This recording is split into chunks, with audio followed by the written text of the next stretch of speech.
একবার জগন্নাথ সরকার এই মুহূর্তে রয়েছেন। জগন্নাথ সরকার বিজেপি সাংসদ, দীর্ঘদিনের সাংসদ, দিল্লির সুপ্রিম কোর্ট চত্বর হোক বা সংসদ এরিয়া হোক, তিনি বহুকাল ধরে যাওয়া আসা করছেন। জগন্নাথ দা, আজকে দিল্লির মেজাজটা কিন্তু অন্য। মুখ্যমন্ত্রী মমতা বন্দ্যোপাধ্যায় যেভাবে কালকে বঙ্গভবন হোক বা আজকে সুপ্রিম কোর্ট হোক, এ দৃশ্য কোনোদিন দেখেছেন? সিটিং চিফ মিনিস্টার তিনি লয়ার হিসেবে যাচ্ছেন এবং তৃণমূল বলছে তিনি মানুষের জন্য লড়াই করতে যাচ্ছেন।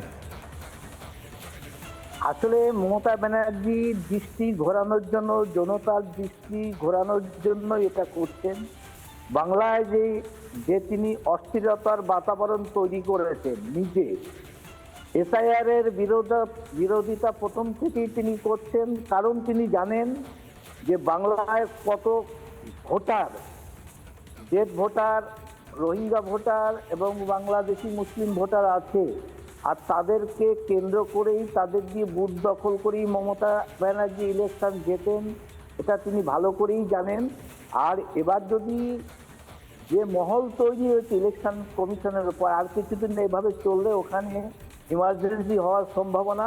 আর সেই কারণে দৃষ্টি ঘোরানোর জন্য, যাতে মানুষের দৃষ্টি আর ওই দিকে না থেকে দিল্লির বুকে এসে যায়, তিনি কিছু বাংলাদেশি মুসলিম ভোটার, কিছু তার অনুগামীকে নিয়ে এসে তাদের ভোটার লিস্ট থেকে যদি নাম কেটেও থাকে, সেটা মমতার ইচ্ছারাই কেটেছে, ইচ্ছা করে কেটে নাটক তৈরি করার জন্য প্লট তৈরি করে দিল্লি এসেছেন। দিল্লিতে এসে সারা ভারতবর্ষের মানুষের দৃষ্টি ঘোরাচ্ছেন যে ওখানে ইলেকশন কমিশন অন্যায় করছেন, তিনি ন্যায়ের পক্ষে লড়াই করছেন। মমতা ব্যানার্জি কোনোদিন ন্যায়ের পক্ষে লড়াই করেন না, তিনি অন্যায় চলছে বাংলার বুকে তিনি জানেন। তার দলের বিধায়করা যেভাবে ভাঙচুর করছে, যারা বিদেশি অর্থাৎ বাংলাদেশি ভোটার, রোহিঙ্গা ভোটারদের নাম কাটার জন্য ফর্ম 17 জমা দিতে যাচ্ছে, অফিস চত্বরেই তারা, বিডিও অফিসেই তাদের উপর হামলা করছে, আগুন জ্বালাচ্ছে, চিৎকাচ্ছে। তাই এই দৃষ্টি ঘোরানোর জন্যই তিনি তার দলের লোককে দিয়ে, বিএলওদের দিয়ে কিছু নাম কাটিয়ে নতুন নাটক এখানে তৈরি করে দিল্লির বুকের মানুষের সহানুভূতি জানতে চাইছেন, সুপ্রিম কোর্টের সহানুভূতি নেওয়ার জন্য এটা করছেন। তাই বারবার তিনি কোর্টের দ্বারস্থ হয়েছেন, যতবার গেছেন জনতার কোটি কোটি টাকা খরচ করে তিনি সেখানে দেখা যাচ্ছে যে হেরেছেন। কিন্তু এবারও তিনি হারবেন। যদি কিছু করা যায়, এবার রক্ষা পাওয়া যায়, কমসে কম ভোটার লিস্ট যদি সঠিকভাবে তৈরি না হয়, তার অনুগামী লোকেরা যাতে কিছু লোককে রেখে দিয়ে এবার নির্বাচনী যুদ্ধে জিততে পারেন, 26-এ ক্ষমতা দখল করতে পারবেন, এই জন্যই শেষ লড়াই লড়ছেন। তবে কোনো মতেই এবার সম্ভব হবে না।